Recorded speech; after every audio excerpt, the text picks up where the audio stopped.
Thank you, Seema. Thanks for setting the and explaining to us the various sessions that are going to happen today. Dear friends from across the globe, Namaste and a warm welcome on behalf of ICF Chennai Charter Chapter. And we say, as in our Chennai style, Vanakkam. Thank you all for joining us today. We are grateful that you could join us despite the time zone differences. Please share with us in the chat box where you're joining from. Bengaluru, Pune, Coimbatore, Nairobi, USA. Oh, we have people joining us from across the globe and pan India. We're really excited to see you all joining from different places. Fasten your seatbelts, ladies and gentlemen. I am Aruna, and along with my co-host Meetu, we will take you through a journey of learning and playing with nature. Supporting us behind the scenes is Krishna with his technical expertise. Our first stop on this journey today is the talk on inclusive leadership by 𝐵𝐺𝐿𝐴𝐿𝐴𝐴𝐿. From there, we will soar to listen Professor V. 𝐵𝐵𝐺𝐿𝐴𝐿A𝐴𝐴𝐿 sharing the impact of coaching on students. Our final stop for today is the knowledge sharing session by Shiva, where he will take us to the wonderland to discover the coaching sessions for a 3.8 billion year old teacher. You heard it right.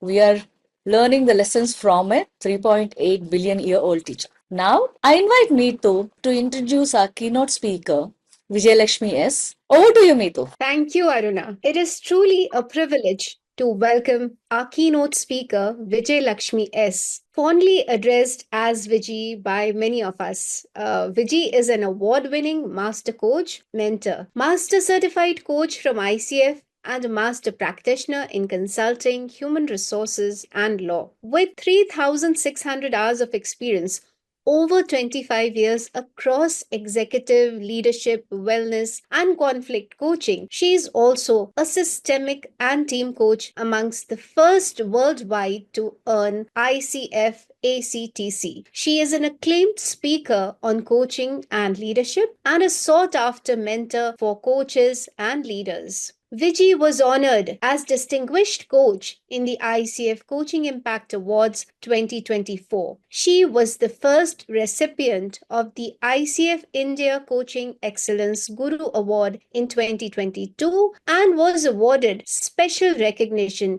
as highly commended in the MCC Global Mentoring Awards 2023 and in the EMCC Global Coaching Awards 2021. She served as president of ICF Chennai from 2020 to 22, leading it to win the coveted ICF Chapter Excellence Award, was chair of the landmark ICF India Conclave in 2021, and has been an active ICF volunteer leader for 7+ years. She currently serves as an ICF brand champion, in addition to being a member of its Credentials and Standards Appeals Committee. Vijay is a coaching evangelist and the founding volunteer of Leader for Coaches for You, an impactful pro bono coaching initiative for the professional coaching community that came into existence in the wake of COVID-19 pandemic. Without further ado, let's give her a warm welcome. Vijay, the stage is all yours. Finally, okay, I think the meeting is being recorded. That's okay. The fourth one is the facilitators. And this is an interesting one because I was wondering what's the word I should use here. Yeah, we're talking about people like professional bodies, associations. A profession grows when all these four parts are growing in tandem. You neglect any one part, you underplay any one part, it is going to pull back the growth of the profession. Professions therefore grow systemically, the growth of the whole and the growth of its parts. Now, real systemic growth is inclusive. There is no two ways about it. The very fact that for a profession to grow, we are looking at a holistic 360-degree approach means it is inclusive, where all parts of the system matter, all voices are welcome. Now, let me take you to a slightly different question. Yeah, let's move away from the professional context. Let's talk about, we're all part of various ICF chapters. In the chat box, I saw people logging in from New Jersey to Delhi to, of course, Chennai and to a whole lot of other chapters. What is the role of a chapter of a professional association? Yeah, now we're taking that one part, that one quadrant, and really focusing on that because today we are here as participants in such a chapter setup. And on the occasion of the 10th anniversary, actually 10 years, we said, we became 10 years in 2024, and, we are celebrating that. This is a great question to ask people who've been part of the system. And this is my own view, my own lived experience. So please do take it with a pinch of salt. The role of a chapter is to be a facilitator that grows the profession by growing all parts of it systemically and inclusive. That's the role of a chapter. Be the voice of the profession, the hub of action, and frontline leadership that makes this growth happen for the profession. If anybody can make the profession grow, it is people in the front line, the foot soldiers, where all the action happens, and that is a chapter network. And ICF, for most of you would know, has more than 150 chapters worldwide. Now, imagine if each one of these chapters is really, really powering up and being facilitator of the profession, what could potentially happen to profession all across the world. And this is for one organization. And this could be possible in every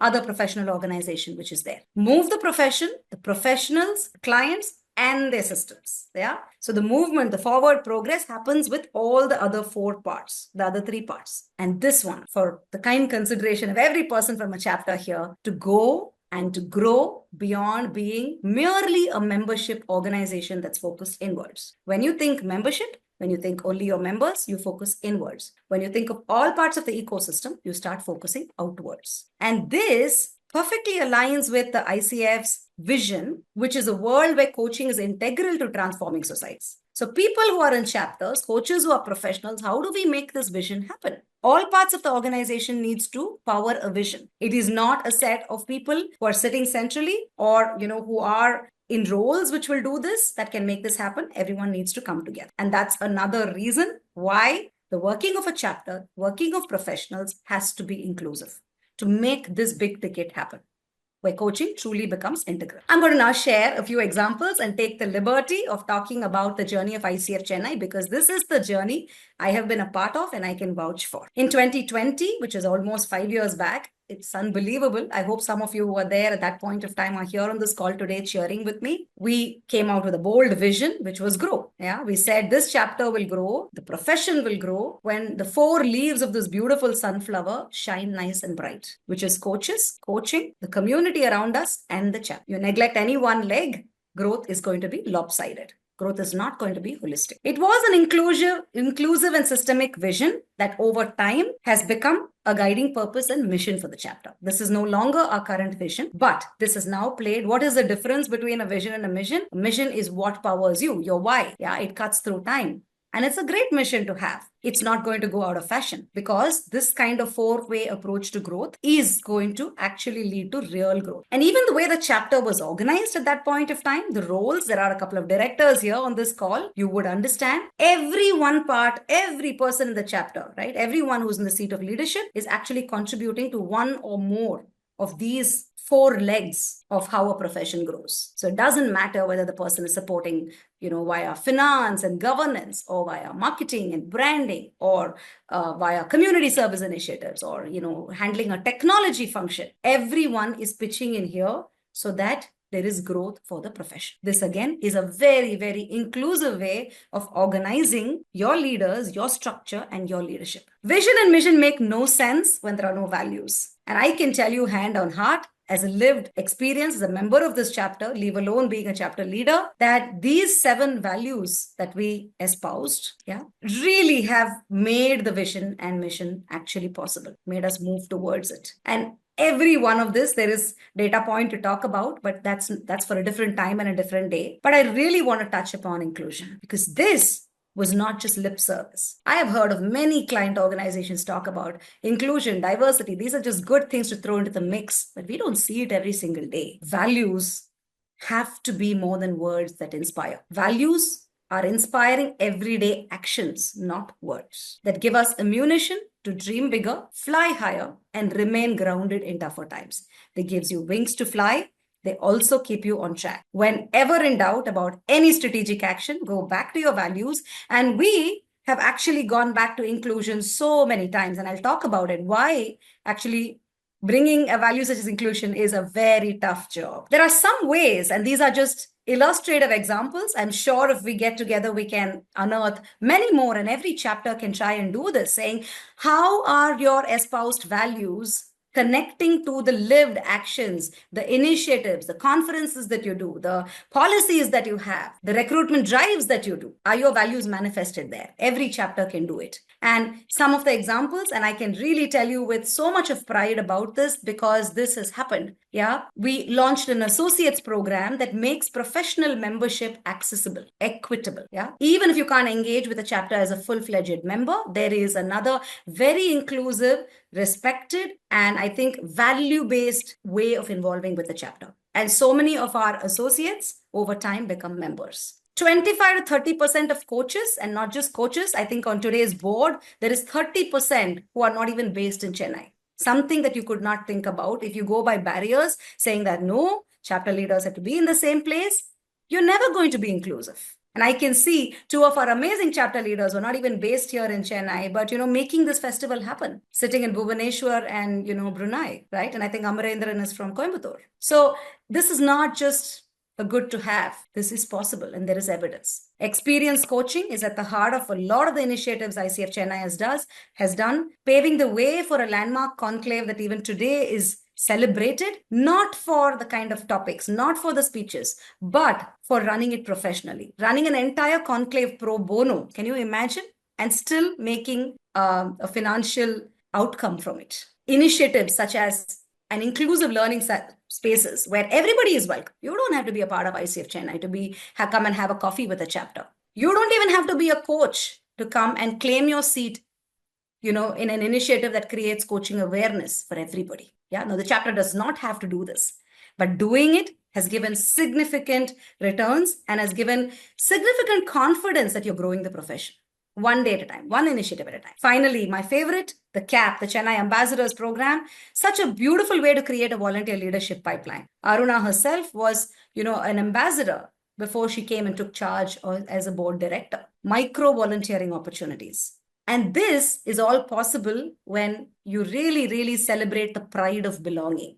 It doesn't matter where you are, who you are, whether you're ACC, MCC, credentialed, not credentialed. There is a possibility for everybody to come and make the chapter grow. So this to me is how clarity of intent and sustained action can actually make a chapter be systemic and inclusive in its approach to growth. I want to close with this one. And this is really something that's going to hit hard. And I'm being very honest and even vulnerable as I say this. Inclusion is not easy. Committing to an inclusion agenda is very difficult. Why? Because it requires preparation in these 4 aspects. Thinking long term. If you think about this 1 year, the next 2 years, or the next 4 years, you're never going to be able to make a business case for inclusion. The payoffs happen much later. It is a potentially expensive approach. I still quote this one thing. We once did a chapter event where just for 4 people logging in, and I think Kannan himself logged in that event because he could not attend in person. Yeah, we spent 8,000 rupees additional, which is a big amount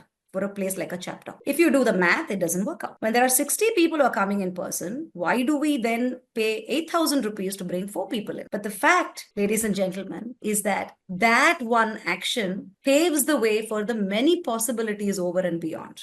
And this is inclusion, because inclusion is about making the most distant person feel included, be a part of the system. So if you look at it in isolation, it doesn't make business case. You look at it holistically, you are setting the foundation for something magical. Navigating logistical obstacles. Every time you want to make it possible for the person who is the minority or is the disadvantaged or is the person who's not the unconventional coach, is not the conventional coach, to want to be part of the journey. Well, be prepared for a lot of work. It is additional work. Every little thing is additional work. You have 2 categories of engagement. It is additional work. Different policies, different implementation, more technology, right? Greater commitment and conviction. You need that because every time you get onto an inclusive agenda, you get onto an inclusive vision, you're going to be asked difficult questions. The naysayers are going to ask you, saying, why? Must we really? Must we do it? Let somebody else do it. Yeah. These questions you must be prepared for. And only conviction, and I would even say a stubborn commitment, will see you through the course. And finally, my bonus here, which is the courage to break boundaries, which I think is also the topic of this festival, and the creativity, which I hope Shiva will be touching upon. He is the expert, to explore uncharted territories and take the roads less traveled. You want inclusion? You please be ready to break the boundaries, smash a few things, Yeah, wear your creative hat, think differently with the right intent, it will all fall into place. So, are you ready to invite everyone into the coaching system to your party and make them feel welcome, comfortable, and raring to dance? That's the question I leave you with. Thank you for listening in so patiently. And I would be more than happy to take questions, maybe not now, but later. Hit me up anytime. You want to chat about this, you want to chat about inclusion, inclusive leadership, or growing the profession, and I will be game. Thank you, ICF Chennai, for bringing me back here, placing your trust in me to deliver this keynote, and I hope I have. Thank you so much, Vijay, for that nuggets of wisdom. I'm just trying to note down what not have come. So I might even reach out to you for the entire presentation. Value-based involving, values have to be more than words. Values have to inspire action. That was one powerful takeaway for me, and to make it really inclusive. And micro volunteering opportunities, clarity of intent and sustained action, greater commitment and conviction. And the way you linked it to our ICF Chennai Charter Chapter's initiatives and growth, it was a wonderful sharing. Thank you once again for this great start to today's session. And you've not disappointed us, rather you lived up to our confidence, we would say. And then, ladies and gentlemen, we travel to our next destination. While we are on this travel, I once again invite Meetu to introduce our next speaker, Professor V. Vijayalakshmi. Yes, she is also Vijayalakshmi of IIT Madras.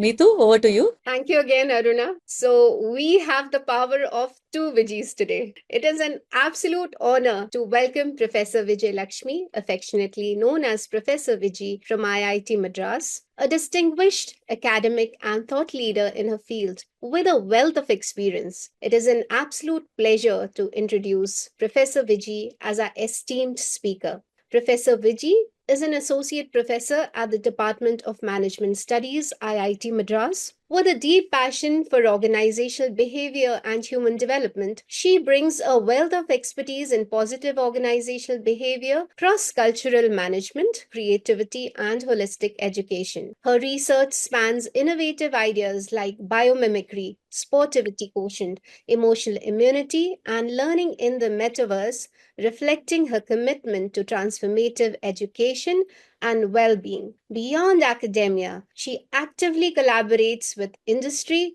and leads socially impactful projects in women entrepreneurship and holistic development. Professor Vijay's dedication to excellence has been recognized with a prestigious Young Faculty Recognition Award for Teaching and Research in 2020 at IIT Madras. Her mission for 2025 is to empower students, teachers, women entrepreneurs, and even the Indian Armed Forces through her pioneering work in coaching and positive psychology. Let's give a warm welcome to Professor Vijay. Professor Vijay, over to you. Thank you, Meetu. Thank you, Aruna and Anand. So I have a list of names to thank, which I will do in the end. First of all, very good morning, good day to everybody joining from so many different countries. So what I'm going to talk to you is about impact of coaching on students, specifically with relevance to IIT Madras students. And I bring to you these insights with some initial statistics that I want to share. We started off this coaching earlier, it was roughly called mentoring way back in 2017, where I took the help of Suresh Ramamurthy, and we are good friends, and he introduced me to this topic, and that those times we did this entire exercise very informally. We had several coaches and mentors. I know you're all going to so there are differences, I know that, but initially in 2017 when we started this out, we pulled in people informally who had passion to work with students, and for 3 years, 2017 to 2019, we did this informally. And from 2020, ICF has been so kind to do this pro bono and do it more formally.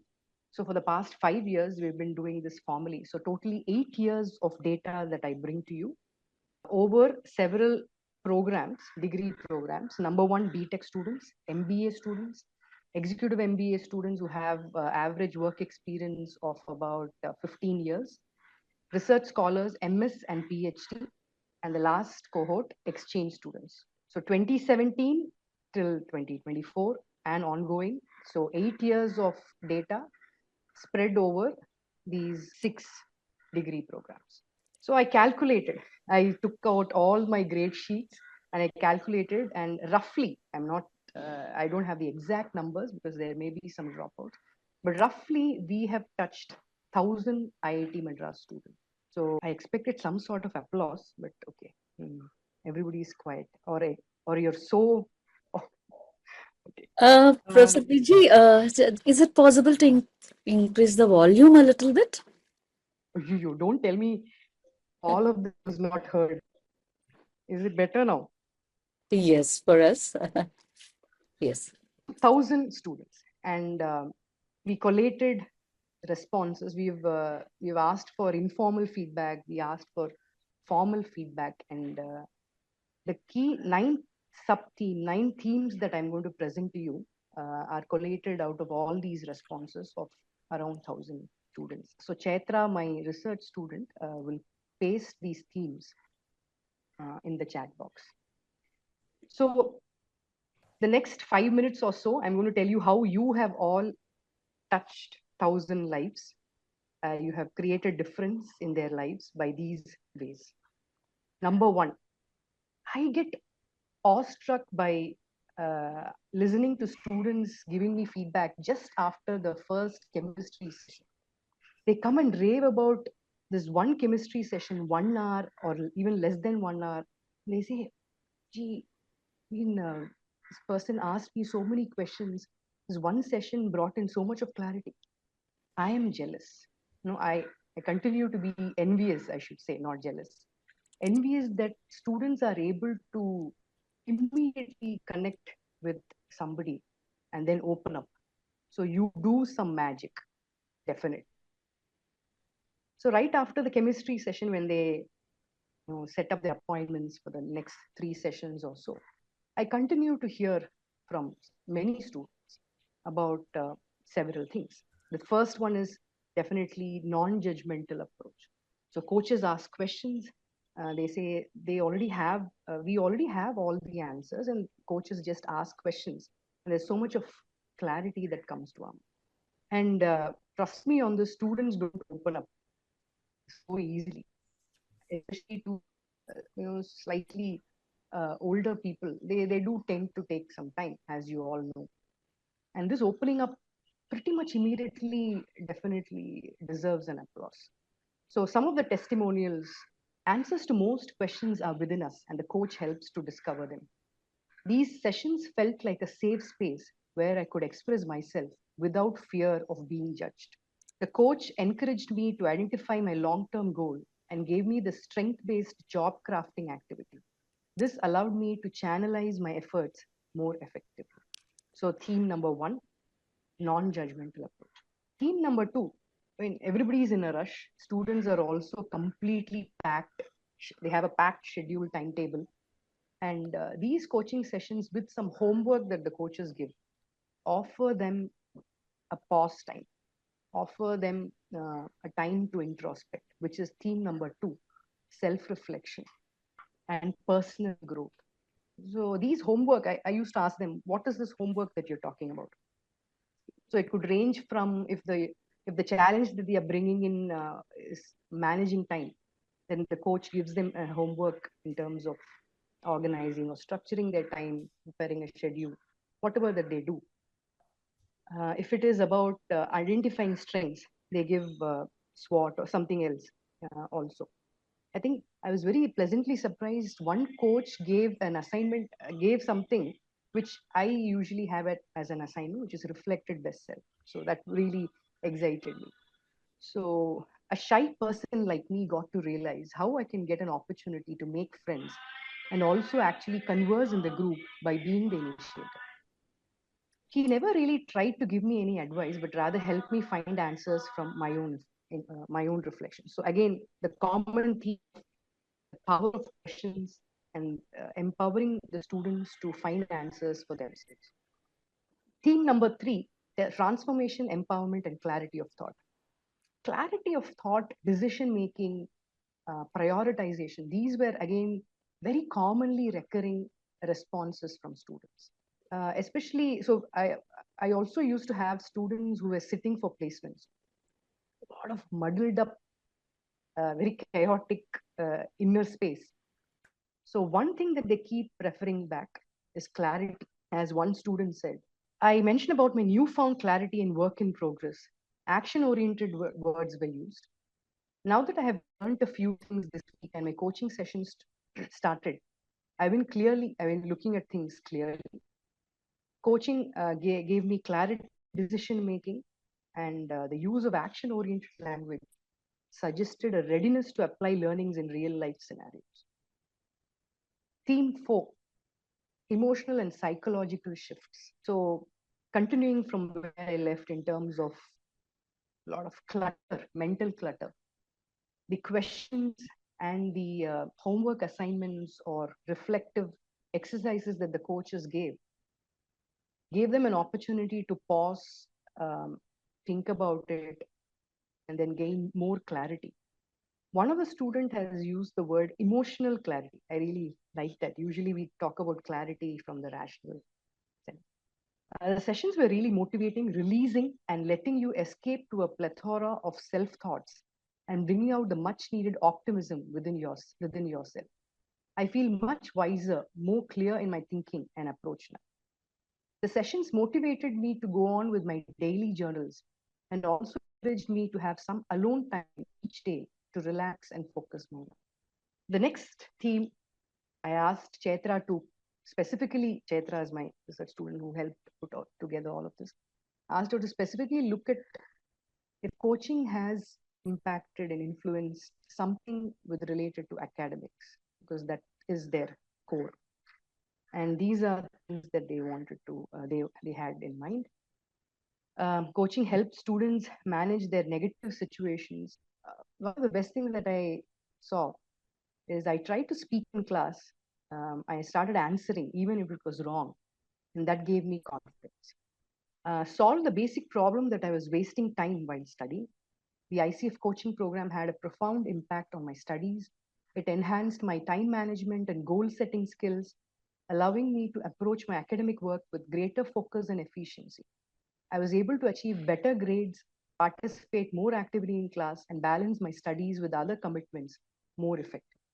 So like I said, we did have students who were sitting for placements, and as we all know, that's one of the most tense and energy in the institute. And the next theme that it touches upon, career support, where students speak about how coaching helped build confidence in speaking to the interviewer, speaking with seniors. It helped transform aspirations into actionable steps and enhanced decision making.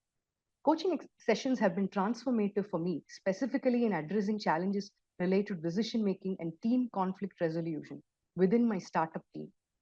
The newfound confidence in decision making, coupled with practical conflict resolution strategies, have translated into a more harmonious and collaborative work environment within my startup. An MBA student says, I must also say that these sessions helped me during my internship interviews, and I landed myself a company that I never thought I could get in. So far, okay, or is it monotonous? I just thought I will give you actual data. I know it's not engaging enough, but No, Professor Vijay, we actually are enjoying the power of coaching by hearing about the, sharings by the students, how it impacted them positively. So the next theme is very intense. Some coaches have also helped with students managing their grief. So as you know, it's a very, very sensitive subject, no? Depression, mental health, and youth. We have several unfortunate instances happening to students everywhere. If coaching can help in mental health, that's a great concept. I faced the loss of my grandmother, who was incredibly close to me. It was a difficult time for me to process my emotions, but with the help of my coach, I found some relief. Healing and letting go. I it helped me release pain, guilt, and emotional burdens. And it helped me accept myself. So that is what. We floated a new course called Fostering Enriching Relationships, because we found, especially after COVID, there were several cases of very high loneliness. Students felt very lonely, and we started this course called Fostering Enriching Relationships just for them. And that's the next theme. I'm able to connect with people more easily. The coaching experience has positively impacted the quality of my interpersonal relationships. By gaining a better understanding of myself, including my strengths, weaknesses, and communication styles, I've become more empathetic and attuned to the needs of others. The enhanced self-awareness has allowed me to communicate more effectively, resolve conflicts. And finally, fostering happiness, an overarching theme. My parents told me, it's nice that you seem very happy and cheerful. And I'm sensing that you're more organized and communicating these days. And the student credited the coach for what the parents said. I think many parents are smiling, which is great. So I will summarize. So these were the 9 themes that we culled out over 1,000 students tested. Not we touched 1,000 students, but testimonials were maybe lesser than that. How this has impacted in other ways, we had a fostering enriching relationship course in 2023 Jan, and we had teaching assistants who had taken the course last year. And we had this TA coming up and telling me on the first day, Vijay, I hope you're having the coaching assignment, coaching thing, because I'm still in touch with my coach. So that's 1 year after these sessions were over. So even after a year, they are in touch with their coaches. Another amazing outcome that thanks to ICF, thanks to Raj and Vijay, came out is the research study that we are doing. And we hope to bring out some very unique and significant insights that will help students. Research scholars working on coaching. So I pitched this topic to Chaitra, who's here on the call. And she's doing her PhD on coaching. And there are several others who are interested in the aspect of coaching, in the idea of coaching, which is great. And final gratitude. I have very less words in my vocabulary. Way back from 2017, started with Suresh Ramamurthy, who introduced me to coaching, and Arul Dev also in his own way introduced me to coaching. And after that, Vijay and Kishore's team, who formalized this entire thing. And the coaches who are so invested in this youth development. Students say coaches don't care about the time. And I did tell them, what's the actual charge for all these coaching sessions. They really appreciate the time and the investment that the coaches spend for them. And then moving on to the next team, Raj, Dharmaraj, and Soundar, again, very, very instrumental again in the research study being implemented. And now to the team of Kannan, Soundar, to all the ICF coaches, ICF Chennai Chapter Youth Empowerment Wing. So really pranams to all of you. Thank you so much. I have just rambled on. I'm not making it engaging. Thank you so much, Professor Vijay. That was an insightful introduction, and for sharing your work with us. And 1,000 students impacted is a huge success. And some of the personal experiences, I'm just reiterating, which the students shared, were very heartwarming for us, and how they could benefit with reflections, clarity of thought. You mentioned emotional shift and managing grief, conflict handling, and applications of all the learnings in real life, which is eventually leading to their happiness. So your contributions and collaborations with the Chennai Charter Chapter is truly paving the way, I'll say, for that meaningful impact with the future leaders. So thank you so much. And now, Thank you for the opportunity. Thank you. Now, to take the event forward, I'd like to invite Aruna again to introduce our spokesperson for nature. Shiva, who, as we understand by the title, stands for as a powerful voice for nature and bringing in his unique perspectives. Aruna, over to you. Thank you, Mitu. And talk about Power Pack. We already had the two VGs sharing, awesome sharings from them. And now we have Shiva. It's an honor and privilege to introduce Shiva Subramaniam. Shiva is the co-founder of Biomimicry Compass, an IIT Madras incubated company that enables innovation using nature's design strategies and engineering principles. He is a PCC coach and a facilitator specializing in innovation, creativity, entrepreneurship, and cross cultural skills. In his career spanning over 4 decades, he has worked with a multitude of organizations, teams, and individuals, helping them with new ways of thinking, exploring connections, and expanding their vision. He started his career as an advocate at the Madras High Court, where he was evangelizing innovation. Shiva has also worked with the Indian national cricket team on the connections between creativity and sports. Shiva is a guest faculty at IIT Madras, where he teaches courses on creativity, entrepreneurship, life skills, cross-culture and biomimicry. Ladies and gentlemen, this is a 90-minute session for which CCUs will be awarded. Please note that attendance till the last is mandatory for claiming your CCUs. We will be uploading a Google form in the chat box near to the end of the session. Please watch out for it. In order to claim your CCUs, please fill in the form and submit to us. And keep the questions and comments coming during the presentation. Shiva will take it up as it is convenience, either during the show or at the end. I leave it to you, Shiva. So the floor is now yours, Shiva. Look forward to hearing from you today. Thank you. Thanks, everyone. I'm as usual. I don't know. I am delighted. I'm grateful. It always happens to me when I have to speak on biomimicry, because I think it's a free gift that I have received from nature, and I want to share this gift with all of you.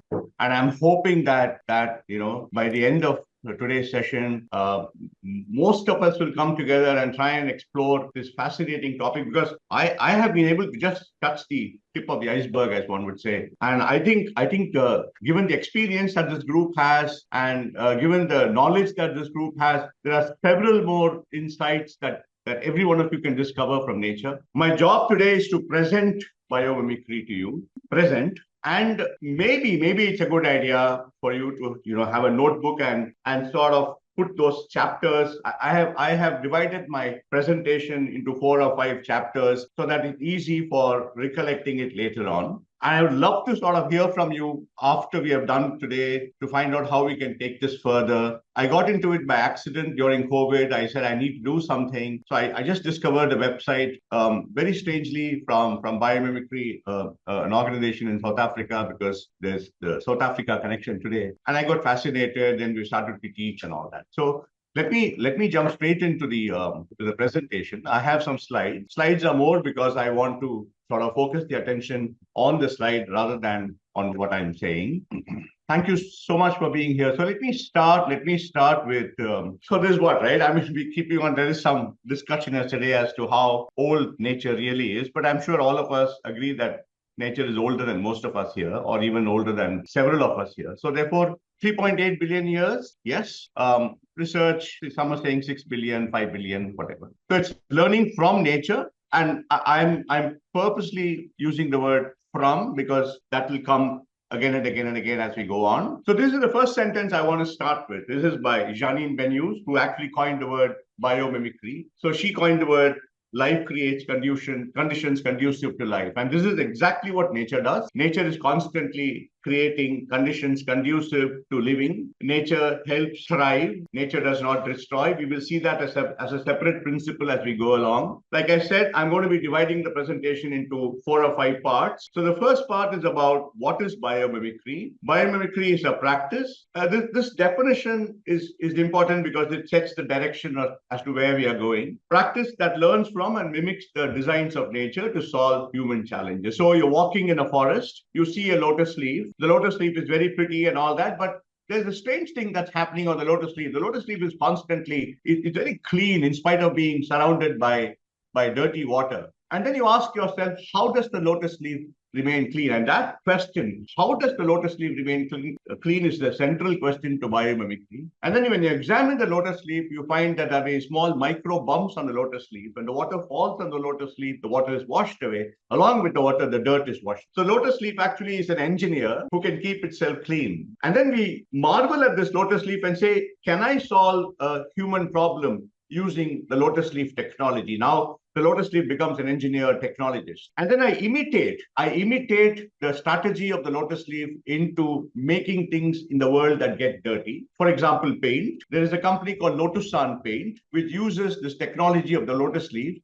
in order to make paint, which means that if you paint your house with this paint, your house is likely to get less dirt. And that is biomimicry, mimicking nature's strategy. And in order, therefore, we start to understand that we don't learn about nature, which is what we have done in school, in biology and all that. We also start to learn from nature. So that's a big distinction all of us will have. So this could be one of the chapters in your book saying, I learn from nature. I don't learn about nature. I learn from nature. So what is the meaning of learning from nature? Let me show you a tree. I'm sure I mean it's such a common thing, right? We almost miss this whole thing. We're passing by trees all the time, and there is this tree in front of you. I think it's a neem tree. And in biology, every one of us would have learned what is the name of the tree, that it's a medium-sized tree reaching 15 to 30 meters. The leaves are leaflets with serrated edges.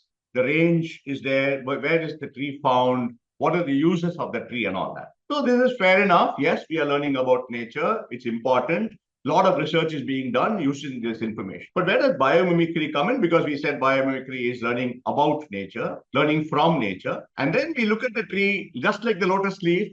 So you can keep your lotus leaf as the model and say, okay, now I learned the lotus leaf example. Now, how do I translate the lotus leaf example to other organisms? In this case, the tree. So the first thing is canopy humidifies air and brings rain, which means every tree is responsible for bringing rain. Leaves capture solar energy. So therefore, they capture and then they make, with biodegradable materials, not our solar panels that we use. Limbs create structural support. And finally, trunk moves water against gravity. And therefore, the water is right at the bottom. And from the bottom, it moves water right up to the top. So what is the tree doing? The tree is actually doing a lot of work, right? So what are we learning? And this is one word that will keep coming back, which is biomimicry is about asking, what does nature do, right? So if you look at this picture and translate it into a verb, right, it is, instead of saying, what is a tree, we are saying, what do trees do? So the entire difference in biomimicry is between the word is and do. So we don't ask what is a tree, we say what does a tree do? And once we have that distinction, it becomes easy. Everything becomes, and you will find the magic, right?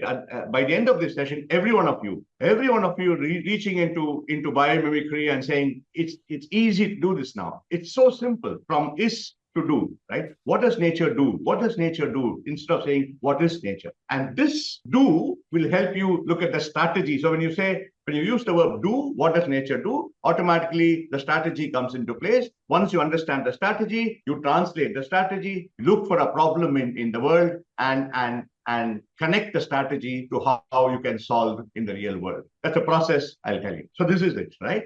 So that's all it is. That's all. But then, of course, that is not all because, there's some more. Now, one of I use this slide to sort of differentiate between biomimicry and other forms of bio-inspiration. It's okay if all of us in this room say, I'm going to be bio-inspired. But then, it's also important for me to explain the difference between biomimicry, bio-inspiration. Bio-inspiration takes many forms.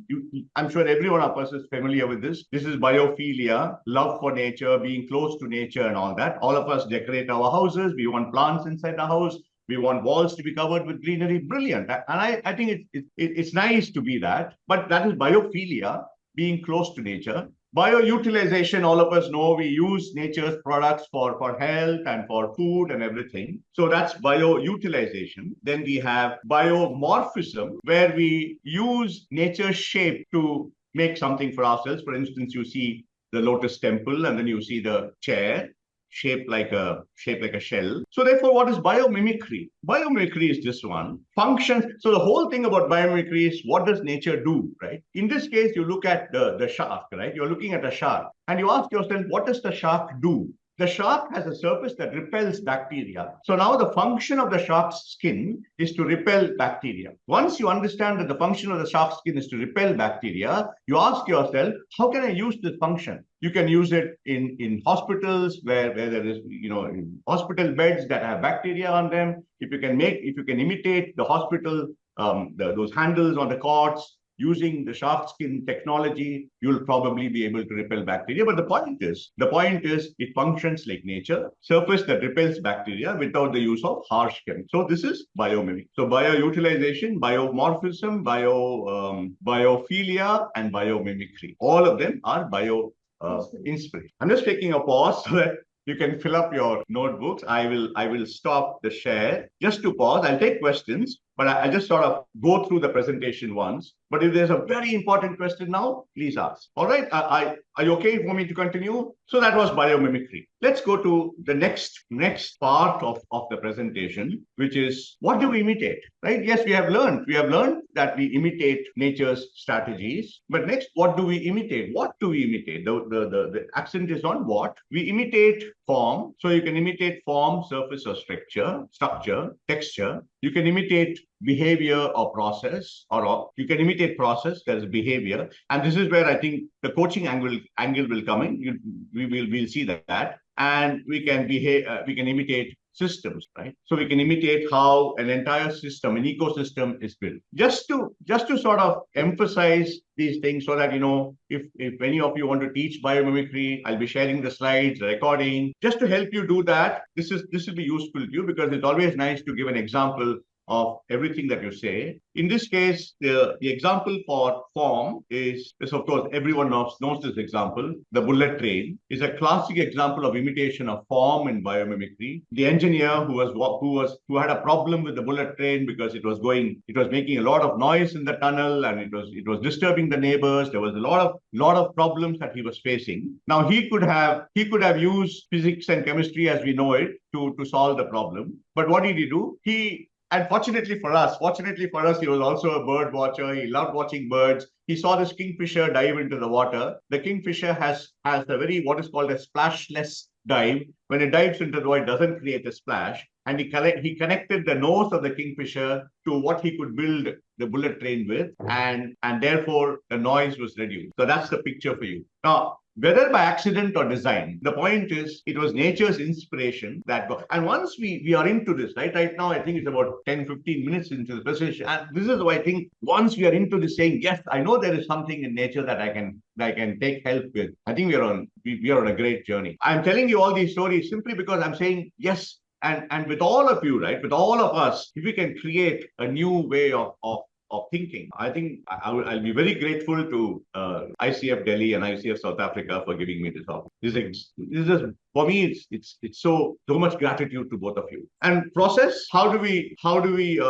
imitate process? Here, the classic example again is the Eastgate Center. The Eastgate Center is in Zimbabwe, Harare, Zimbabwe. And the architect, he wanted to build.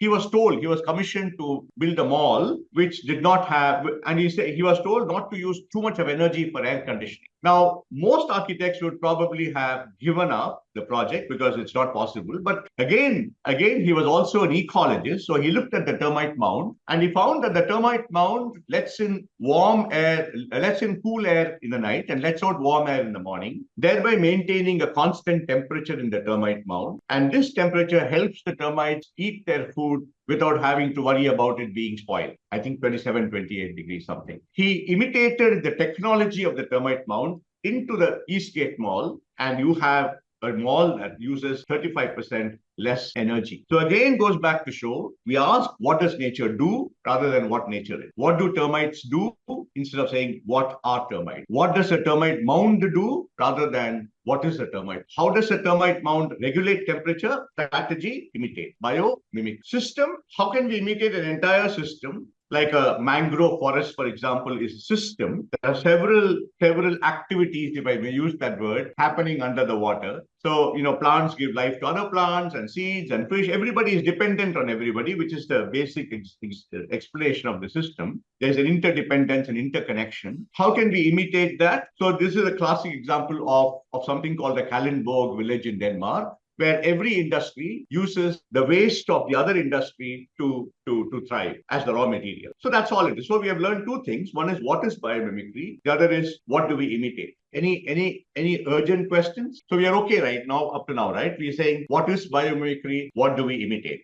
There is a question, Shiva. You Yes. might answer it now or later. This is from Celia Shalwash. No, I'm coming to that. I'm coming to Celia's question. Fine. Then no other questions so Yeah. far. Thank you, Celia. Actually, very strange you use the word lens, because that is part of this. At the end of this program, we are giving a lens for you to look at nature and find out if you can enhance the coaching practice. Yes. So now, up to now, we have been, and I think Celia's question will start to, the answers for Celia's question, therefore, for all of you will start to emerge a little from now, because up to now, we've been talking about functions, right? But it was important for me to explain this, because without explaining this, I would not be able to justify a workshop on biomimicry. Now we've spoken about function, but we're asking, Shiva, is biomimicry only about functions? Is there something more? Is there something more than simply function? We're talking about design now. Let me take you through some fascinating principles of design that could be, and this is where I think all of you as coaches can come in and say, wait, I'm learning this. What would be the connections to coaching? Again, I've come back to this slide that we saw first, because I think for me, this is the one go-to slide so these are life principles of nature. These are life principles. So these are the principles that nature uses in order to do coaching. I'm sorry, in order to design. So one life principle is nature uses only the energy it needs and relies on freely available energy. For instance, that is a abalone shell. And nature does not waste energy. It actually uses what energy is available. One of the things that we tried on campus is, we know that students cycle, and when they cycle, they spend a lot of energy, but they rush to the hostel rooms to charge their cell phones. So what we thought was we could adapt this principle, and if you build a charger on the cycle itself, then while you're expending energy, the charger becomes a way to use the energy, freely available energy. You can now start to think about your coaching practice and ask yourself where, if any, connections can be made, because these are the design principles I think holds a lot of promise for coaching. The next design principle, this is a brilliant one. Nature is resilient to disturbances. I shall give you an example of this. I'm not able to, because of time, I'm not able to give an example for each of this, but if you go to the book, if you go to biomimicry.org, you will find all examples from all these things. I just don't want to repeat what's already there, and spend more time than I must. So nature is resilient to disturbances. Nature tends to optimize rather than maximize. So is there something? So now this is subject to interpretation, right? This is a design principle of nature. Now you as a coach can ask yourself, where would it fit in your coaching practice, right? Nature tends to optimize rather than maximize. The example is, we build 3 rooms, 4 rooms, 5 rooms, while we actually need probably half a room or something. I don't, half a room or 2 rooms maybe in our houses. I'm just going very slowly, because I think, and it'll be lovely to get back to all of you with what your insights are from these life principles in the context of coaching. Nature recycles all materials. This we know very well. Nature provides mutual benefits. I think there's a fantastic video from Attenborough, where there is this sloth bear that knows that when it's on the ground, because it's very slow, it can be easily attacked. But the sloth bear is grateful to the tree for having given the shelter that the sloth bear needs right on top. So every once in a week, it comes down in spite of the danger of predators and helps the tree with, it defecates around the tree in order that the tree can use that as nutrition, and climbs back very, very slowly back on the tree. Attenborough says it's a great example of mutual benefits. Nature is locally attuned and responsive. Nature finds out what is important around the localness. Nature does not go very far to get materials and things like that. Nature uses chemistry that is safe for human beings. I have a big connection to coaching here from the word toxicity, right? So there could be something there. Nature uses shape to determine, so therefore the coconut tree grows taller and taller and taller in order that it's able to capture the sunlight. Shape to determine function. Nature runs on information. All of us know these plants that keep opening up like that. And when a fly is hovering around, it catches the fly. How does the lizard know what is the distance between the prey and itself? So that nature runs on information. And finally, nature builds abundant resources. So nature looks for resources around rather than having to waste energy looking for resources that are very far away. So so what have we done? We have learned what is biomimicry. We have learned what is biomimicry, what do we imitate, and design principle. Any question, right? So let me take the monotony of my voice away and show you a video so that, okay, you're saying, okay, Shiva, enough, 45 minutes you've been speaking. We need to hear some other voice. So let me play a video for you just for inspiration. I'm not going to spoil the fun of this video, just about 90 seconds long. Before we solve a problem, we should ask, has it been solved anywhere in the natural world? Life has ingenious ways of meeting its needs.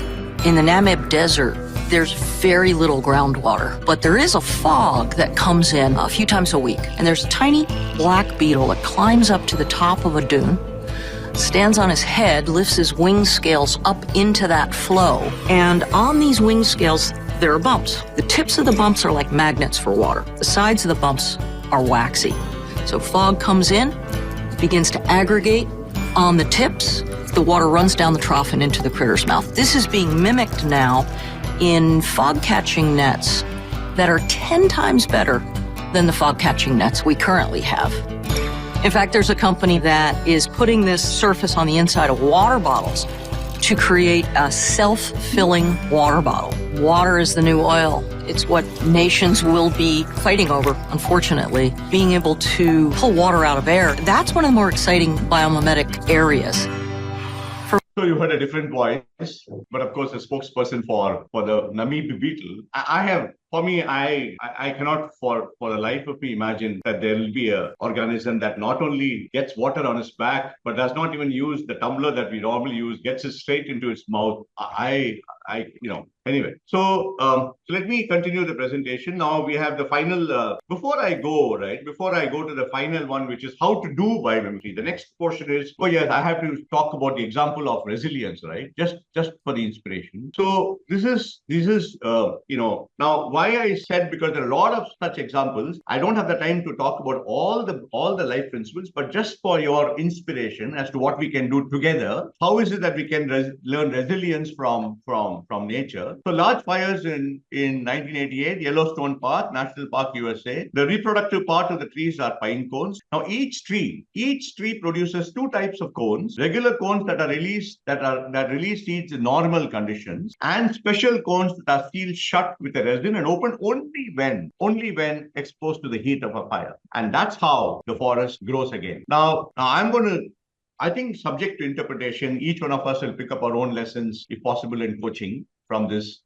design principle of nature. So that's as far as the design principles of nature is concerned. I just have one more chapter to cover, which is how to do biomimicry. We have learned biomimicry. Now we want to solve the problem. How do we take inspiration? That's all, right? So I just have maybe in 10, 15 minutes, I would have finished what I wanted to finish. Then we can go on to the peer learning session. I think Baburaj and Meetu wanted to sort of tell us how they have experienced nature. And thanks, Seema, for bringing that idea, because Seema said, Shiva, this is a Cherish festival, right? Can you ask more people to join in? And therefore, thank you for that brilliant idea. And then I spoke to Meetu and Baburaj, and both of them said they would like to sort of tell us how they have experienced nature. So we're not talking about biomimicry, really. We're talking about nature. And And I love the word that you use, cherish, right? I love the word that cherish has been coined by all of you. And therefore, in order to honor that word cherish, I'm inviting Meetu and Baburaj to quickly share how they have experienced nature. Meetu?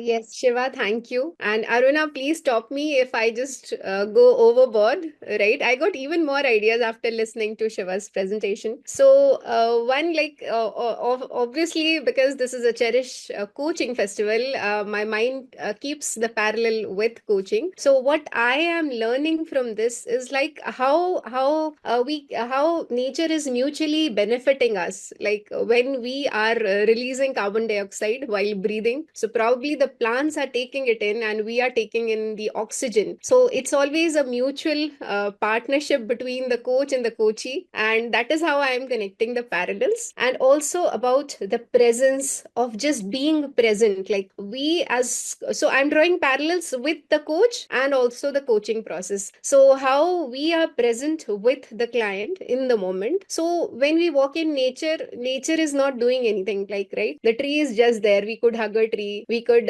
walk amongst the bushes, so it's just there. But just by being present, how it is impacting our mind, how it is impacting our well-being. And I remember a Netflix show of connection. So by observing the nature also, like there are birds in some place in USA, I don't remember, so they started behaving differently when a hurricane is approaching. So the people, by observing those birds, they know that, okay, something is about to happen. So we also learn by listening and observing the nature is what has been my understanding. And we look at the client, like we observe the tiny little shifts in their facial expression or a little twitch. So that is how I'm connecting it. And nature is non-judgmental, I'll say. Like sometimes the branches are bent, sometimes they are broken or twisted, but the nature doesn't say that it has to be straight. All have to be manicured, if I use the word manicured. So nature is just as it is, and we as coaches look at the client with that non-judgmental space, like they are as they are and we have to accept. And even apart from coaching, I feel like if we look at everyone, they are just who they are, and like not having a judgment of they should be this way or that way. And I noted down one last point, that is facilitates growth. So this is a little away from the topic that when we talk about like dying. So dying, we consider it wrong. It could be dying of a relationship. So nature doesn't mourn dying. Like everything of it is utilized, recycled. So how can we perceive dying or loss as not wrong? Like in facilitating growth, we help support the client in overcoming those limitations of perceiving something. How could we reframe? So how could we learn from nature that it has no judgment of that dying is wrong or the loss is wrong? So yes, I hope I haven't shot overboard, and I was just too excited to share. You Yes. can see your excitement, Meetu, don't worry. So I think now it's Thank time. you. Thank you, Meetu. Baburaj, you said you wanted to share something, because after you finish, I'll go on to how to do biomimicry and then do on peer learning session. So we have about 35 minutes. Shiva, continue your this one, because I am anyway giving my inputs.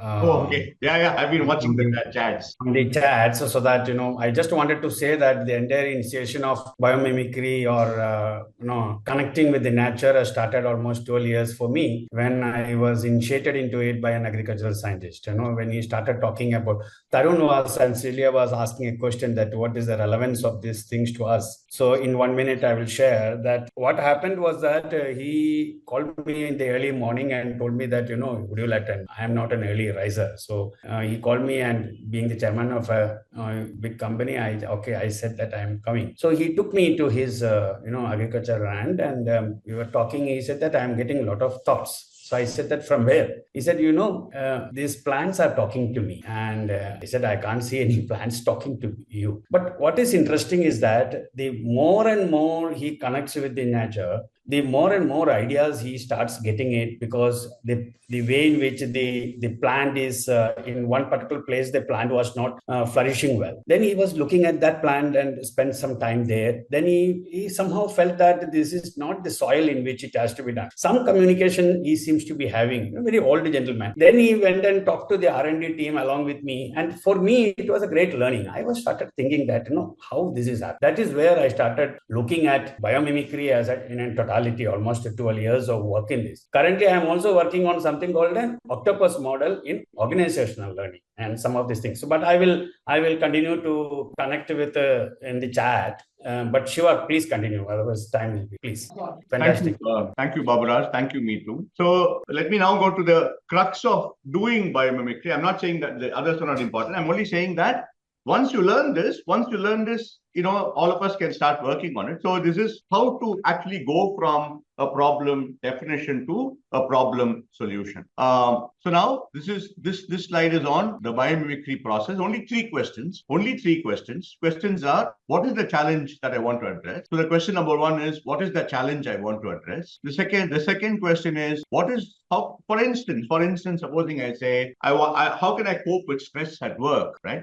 So because we are going on the general principle that nature has solved most of the problems known to us. So let's assume that we take a risk and say, okay, not only technology, but also non-technology problems. And we say, how can I cope with stress at work is something that bothers all of us. The next question, and this is the question that will change our mindset from the normal way of thinking to a new way of thinking, right? Which is, how does nature solve the challenge? And this question, if every one of us can asking these questions, right? How does nature solve the problem? How does nature solve the problem? I think we are on a good wicket as far as saving our Earth is concerned, because we know that nature does not produce toxicity and things like all those design principles that you learn. And now I'm going to take you to a fascinating. So now you have the thing, right? You say, how does nature? But once you say, how does nature? Naturally, anyone, what is the next question that will come to you? This one. What in nature solves the problem that I want to solve? Critical question, correct? Because you cannot just say, how does nature solve it and leave it like that. You ask yourself, what in nature solves the problem I want to solve? For this, I'm going to take you to, right?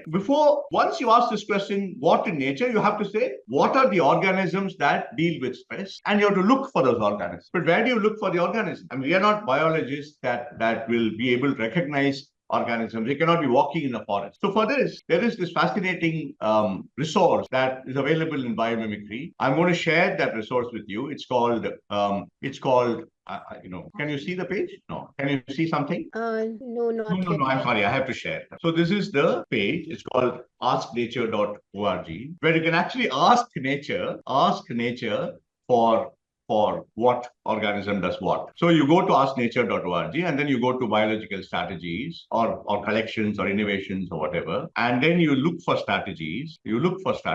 And you find out what is the strategy that you probably want. Let's say look at all these are functions, okay? Break down, get, store, distribute, maintain community, make, modify, move, stay put, process. All these are functions. And then you look at what are the functions that you want. You say, okay, I'm interested in maintaining community. Then you click on maintaining community. And then you say, I want to coordinate. I'm just random, okay? I'm just doing it random. I want to coordinate. And then you say, what is coordinate? There are 59 organisms that coordinate. There are 217, those number there, that maintain community. So you can lose any of the functions that you are trying to solve for. In this case, I'm simply saying, I want to know how nature coordinates, how nature maintains community. Under that, how nature coordinates. I have 59. And then I look at whatever is most of our students try and find out maximum 10, 15 organisms solve the problem, but we come back and we say hummingbird, oysters, and then I come to ant colonies. I'm interested in ant colonies,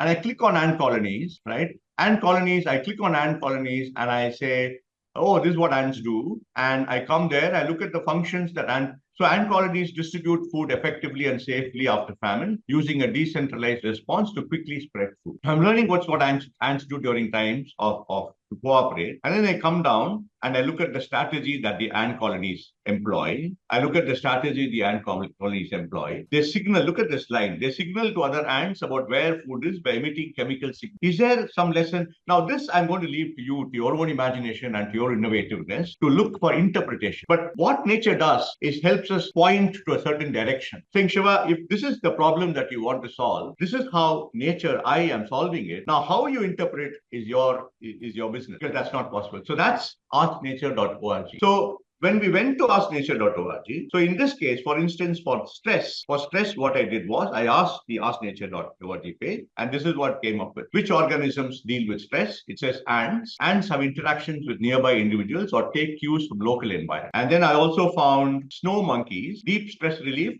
this came from asknature. And then I found iguana. Iguanas repeatedly deplete and then regrow bone during and following times of food stress. Now, I'm going to leave it to your experience and your innovation to find out how you can use this in your coaching practice. And this is the third question, therefore. How can I use nature's way? I know what the iguana does. I know what ants do. And I know what the snow leopard does and snow monkey does. And I use their strategies to find out how can I cope with stress like the iguana? How can I cope with stress like the ant? How can I cope with stress like snowman? And that's for you the way of doing biomimicry. So the three questions are, what is the challenge I want to address? How does nature solve the problem? And how can I use nature's way of addressing the challenge in my solution? So therefore, we are looking at nature as model, measure, and mentor. Model because we look at nature's model and then we copy those models. Measure because we say, I am doing something. Would nature have done the same? If it's not, can I measure up to nature's way of doing things? And nature as mentor to find out what is it that we can learn, not what we can extract or exploit from nature, but what is it that we can learn from a mentoring? Can I be the mentee to nature is what we're asking. So last slide for the day, 3 core elements of biomimicry. What are we emulating? What are we imitating? Mimicking nature. The ethos of biomimicry is life creates conditions conducive to life. And finally, reconnect. How we reconnect to nature, how we go back and find out what is it that we have missed learning from nature. So that's my presentation. These are the 2 resources that you can use. You can write to me. I can get you more books, but I thought, quickly you can look at this. biomimicry.org and asknature.org. So that's the presentation. Thank you. I can hear a silence. So that is good in one way.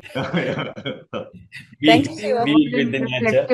Yeah. We wanted the participants to have some time to themselves to reflect before we speak. So the time for them. I've also planned a peer learning session. So if you're okay, Seema, you want to say something? Yeah, first of all, I want to say thank you so much, Shiva. We never thought this is how you look at nature. So it's a very, very different perspective. Now, I remember when you were preparing this and you sharing a little bit with us, you talked about some examples of cactus plant. So maybe that was very fascinating for me. Do you think you would like to share it with the larger audience here for their benefit? The cactus? Yes. Maybe. I don't know what I said about the cactus. Okay. Maybe later, if you recollect. I think it was about toxins and about stress. And then you gave example of cactus plant. I think it was about the tree. I think it's the tree when the giraffe is eating the leaves of the tree is able to send signals to other trees. There is a predator around and be careful. And apparently, I'm not sure, the taste of the leaf changes because the tree is saying, I don't want to be eaten. So there is something there. But anyway, I can send lots and lots of videos and information. Thank you. Thank you so much. Cactus, Thank you. Seema, cactus also is very interesting. If you look at it, it's a perennial plant as far as cactus is concerned. So the way in which it absorbs the water and retains it for a particular period of time when the water is not there, and itself is a very, very interesting scientific process within that. And that process is being used to find out how to conserve water when there is a scarcity capacity. Okay, so there are multiple aspects, like what Shiva started talking about the lotus. There are many interventions which has been done. That terminology which is used for that lotus is super hydrophobicity, not hydrophobe. Hydrophobia is different. Hydrophobicity is similarly sunflower. Sunflower, there is something called a heliotropism. Heliotropism talks about this, the tree moves from east to west. When depending on the energy of the sunflower, it moves and it gets elongated. At night, it goes into the west side, and again in the morning, it comes back. Again, there is a learning from that. So, if we are not doing, Shiva, are we planning for the peer learning process? We are doing the peer learning now. Yes. Okay. Thank you very much, Baburaj. Thank you. Yeah. Shiva, question, how many people per breakout room? And So I think there are 67 of us. yes, Maybe excluding our hosts and co-hosts. so maybe 60 means what? Can we have four per room? Three persons per room, because it'll also be nice you introduce yourself, get to know who you are and all that. So can I announce what this session is about while you are doing the breakout rooms? Yes, please. That's what I. So the breakout room, I was thinking that it's not like I love Celia's question. Celia, I hope I'm pronouncing it right, Celia, saying that. What is the lens? So I'm going to show you a lens. And so this is the lens. So this is the life principle lens. And these are the questions I've asked, which you can use in the breakout room for exploration. And once you become friends in the breakout room, maybe you can WhatsApp each other and talk to each other more. Now, this is the life principles. I don't look at the dark green. Don't look at sunlight, water, dynamic. Don't look at that now. Just look at the light green. Adapt to changing conditions. Be locally attuned. Integrate development with growth. Use life-friendly chemistry, evolve to survive. Under that, you look at use readily available materials, cultivate cooperative relationships. I can see an idea there. Leverage cyclic processes, use feedback loops. I can see an idea there for coaching. Incorporate diversity. I can see an idea. Embody resilience. I can see an idea there. Reshuffle information. Recycle all. So I can self-organize, build from the bottom up. So try and find out if you can answer these questions in your breakout room. This is the time for exploration. All of us are on this journey together, and I'd love to know your views. I have sent this is my email ID. I'd love to know your views, but that's not important now. What is important is you be comfortable in the breakout room. I think you have about 15 minutes, Aruna. Yes. Yeah. So we can start. You can take a picture of this maybe, or this is Aruna will be sending it, right, Aruna, in the chat? Yeah, I'm putting in the chat right away once you are done. So I was just. I'm done. I'm putting the file which Shiva sent me, Baburaj, because people will be able to get that, So I'm put the chat box, one lifeprinciples.png, which you all have seen Shiva presenting, and also the ICF core competency file, so that you have a ready recorder with you. Hope it's all, it's in the chat box, so you'll be able to download and use it for your peer learning session. What could be some of the principles that you could use in your coaching practice? How can these life principles help you be better? Both are similar questions, but just for exploration, just for fun. So this is mostly for us to, reflect and assimilate whatever we have been hearing from Shiva. Please keep your thoughts or any questions keep coming, so that we have some time to utilize, and Shiva will be able to take it. We want to give you a more personalized experience of Shiva's tour. Okay. That shows your enthusiasm, Seema. That's nice. Shiva, somehow I think I must really say, I have a neem tree. I mean, not mine. It is, I've planted it on this road, which is private road. So, when you spoke, I'm so excited that I could connect with that. Thank you. I really must share, Shiva. First time I heard your session, that time I could not connect to coaching. This time it was very, very clear. Your session, Shiva, more ideas are pouring in my mind, like constantly, like drawing parallels. So Meetu, use those three questions in that formal way, and also explore whenever you're free, explore Ask Nature. Also the lens, Meetu, will be very helpful to you to explore the lens, to find out if any. So I'm saying let's not look at connections, right? Let's just learn as much as possible. Because when you say I want to look at connections, it puts a lot of pressure on you. And that's how I started, and I made a mistake. I'm saying, no, let me do coaching. Let me have this as a tool. And if I get some insights, great. Otherwise, no. At least I'm learning a new topic. So when you want to connect, I'm finding that it puts a pressure on you to actually connect. I'm saying no. Why is connection necessary? As long as you allow your mind to say, I don't know, knowledge keeps coming in. And you have this guide called nature as one of the tools when you're coaching, is what I think should happen. And you can sort of start to look at organisms, right? Say, get interested every day, 2, 3. The other way of doing it is have a picture of an organism when you're coaching and say, what am I learning from the hawk? So do picture cards, about 20 picture cards, and say, what am I learning from the hawk? What am I learning from seeds? What am I learning from the eagle? So one coaching session, luckily I said eagle and I saw this big picture the eagle has, right? And it was useful to the client because he was looking at life from a narrow picture. So somehow I got that session done. Actually, as Meetu said, just forget coaching. Suddenly, I can relate to a lot of things. When you shared, the first thing that came up with the tortoise example, when you are facing the perception of an issue, problem is there, then the tortoise goes into its shell to safeguard itself.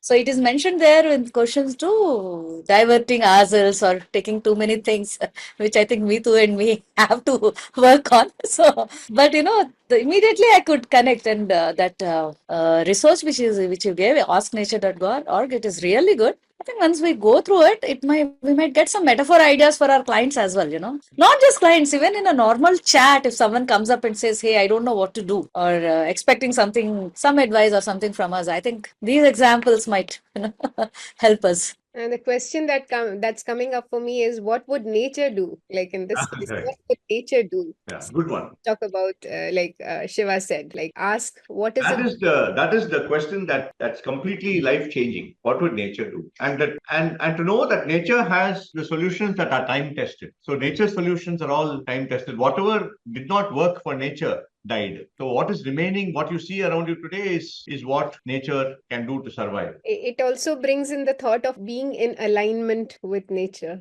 Wonderful, the way you put it. Yes. And also, I think there is a lot of on why is it that we feel peaceful in a forest? Why? That we can adapt in our coaching. What is it so soothing in a forest? Nobody till now has said, I get stressed out in a forest. But I still haven't been able to figure out, and I don't want to figure it out now because I'm going to keep my mind open. What is it about a forest that makes you calm? What is it? I don't know. Yeah, we have this forest bathing principle, Hmm. the Japanese principle. I don't remember the term which is used or something. So that is there, and I have experienced this in Jim Corbett. Yeah.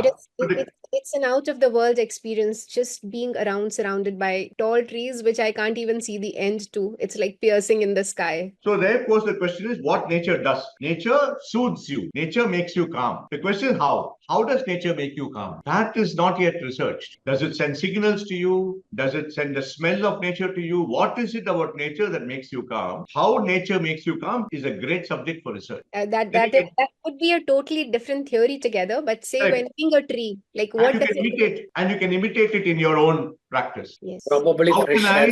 How can I become like nature in the way I present myself, and thereby surrounding myself with calmness could by itself be a practice for. While we were talking about nature, as in nature, green forest and everything, the other day there was a conversation with a client who just showed up with a bright face, and there was a spontaneous comment, you look like a full moon, a Purnami. And then after a week later, something else did not go well, and then we were asking, why are you off? And she just said, things aren't good, and does my face look like a half moon? And then it started a good conversation around moons, and it landed up something like, hey, okay, I am the moon. I just go around the sun, I just do my duty, that's it. Nothing materialistically changes because the sun shines on me or doesn't shine on me. Doesn't materialistically changes whether whoever on the earth looks at me with whatever lens they wear. I am the moon. It's like, it was a good different level of conversation, and she finally admitted that, okay, yeah, it's me. I'm the moon. So let me just be. There's a lot of depth in what you shared,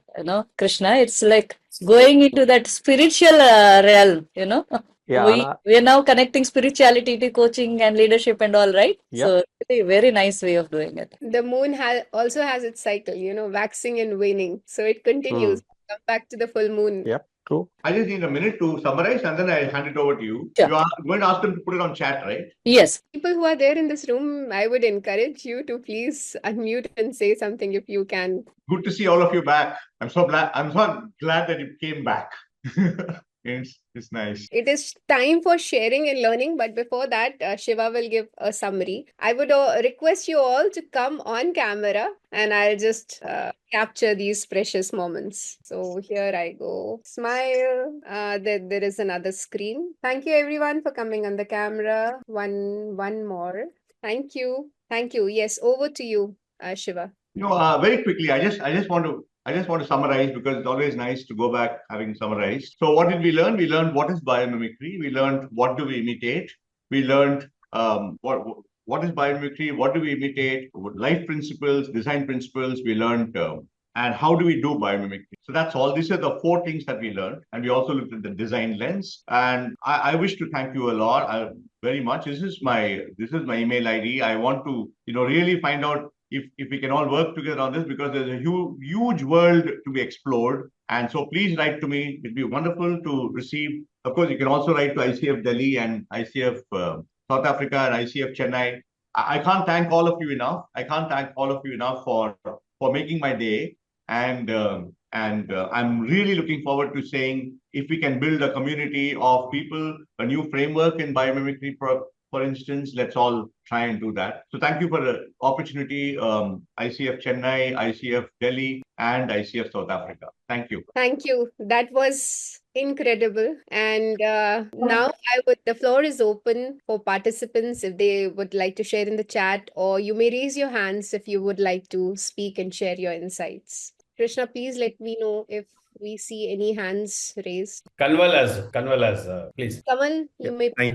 Thank you for the session, Shiva.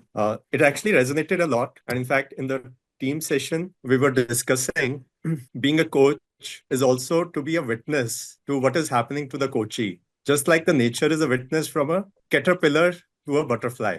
If nature intrudes in that transformation, it will really be harmful to the butterfly. It will not actually transform. So in the same way, being a coach is also just to witness there, not to be a rescuer or saver for the coachee. That's what insight came through. And it was first time it came through because of this session we had. Thank you for this. Fantastic.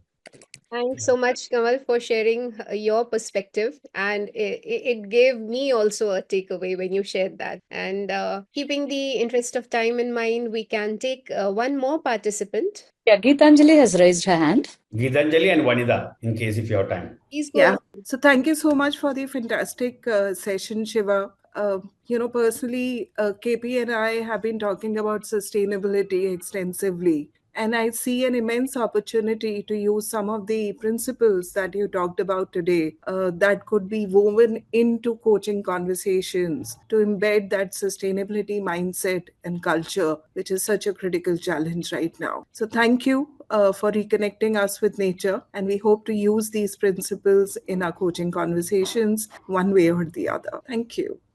Thank you, Geetanjali. Vanida? Yeah, Shiva, I wanted to complete what I started. Just that, when you said about the neem tree, I was thinking of the neem tree that I have been growing on the outside of my apartment complex, and it is always over, broken and everything. And every month I'm like, oh my God, the leaves are all gone. It is almost dead, and it breaks my heart.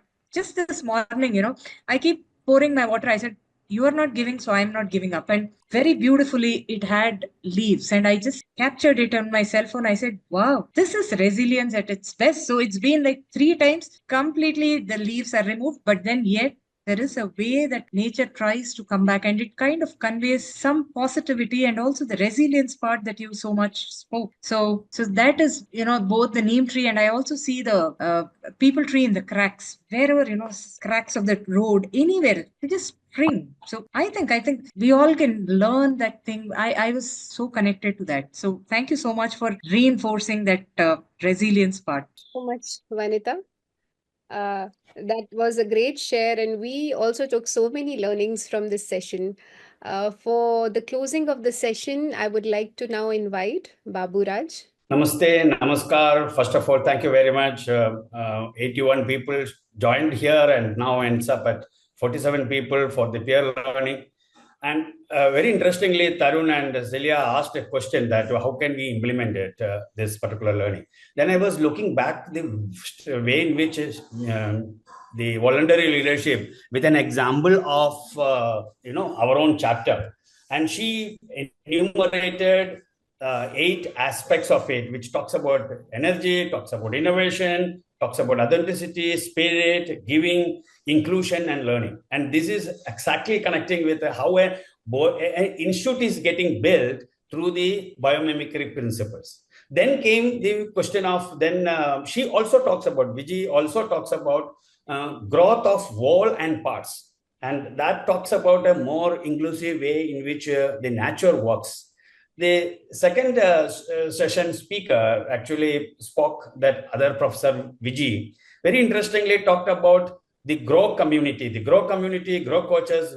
When she talked about thousands of plus students, hundreds plus coaches getting connected, they were willing to give their time and efforts for building this one. She, at the end of her session, can be categorized, converted it into an acronym called CHAT, C-H-A-T, and where she talked about concerns of the students, how she categorized the 9 themes, can be converted it into chat, the conversation. One is, she talked about how do she foster happiness.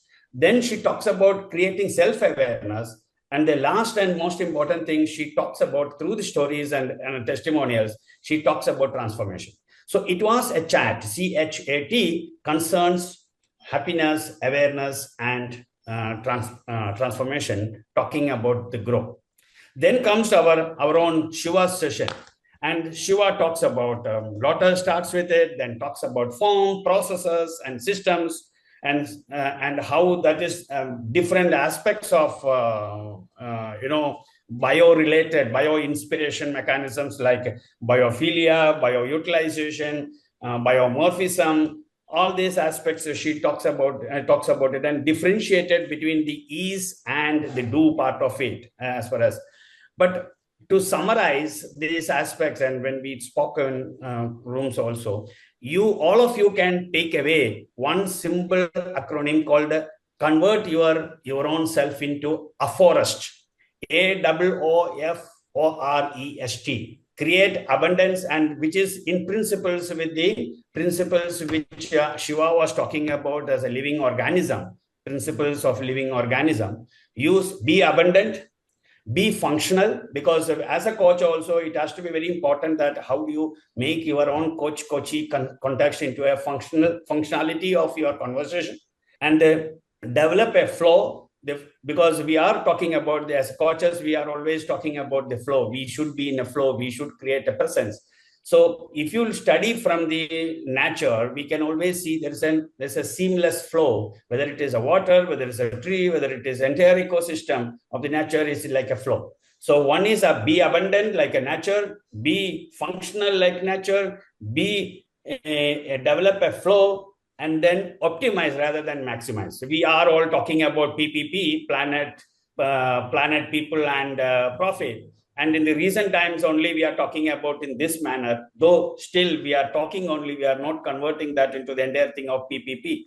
So we are talking about converting that into more focusing on optimize, like what Seema in one of the chat, she said that optimize rather than maximize. That is again one of the principles of it. So F for rust, AFFO, optimize. Then comes being resilient. He has given some lot of insight. We as coaches, our main purpose, we need to be resilient. We need to create resilience in the coaches for building and creating transformation. Then another interesting thing he talks about is that energy. How do we create? And same thing Viji talked about it. Same thing the other Professor Viji talks about it. And he also talks about how the energy moves from in the nature, and whether the energy movement between the coach and coachee, the conversation, how that is being studied, and can we do that study from the nature from that. And the other interesting thing which talks about is S, that is symbiotic relationship. There is a mutuality of relationship, which is important when you are creating a coach-coachee conversation. And the last and most important thing is that creating a temperance, like the nature, that can you create a self-control? Can you create a self-discipline? Can we create a desire which is meaningful to the ecosystem, so that therefore you create happiness? ultimately the entire life of us or the coaches is to create happiness. The quote unquote defined and taught by different people in different way. But whatever be that happiness, build a forest. That means create a forest and start planting seeds in your land where you have not put your, that is the meaning of a forest. So a forest has a meaning and a forest has an acronym. And thank you very much, Shiva. Thank you very much, all the participants. And on behalf of Delhi chapter, South African chapter, and our own 𝐂𝐸𝐴𝐻𝐿𝐴 Chennai chapter, I would love to thank you, each one of you, for being here.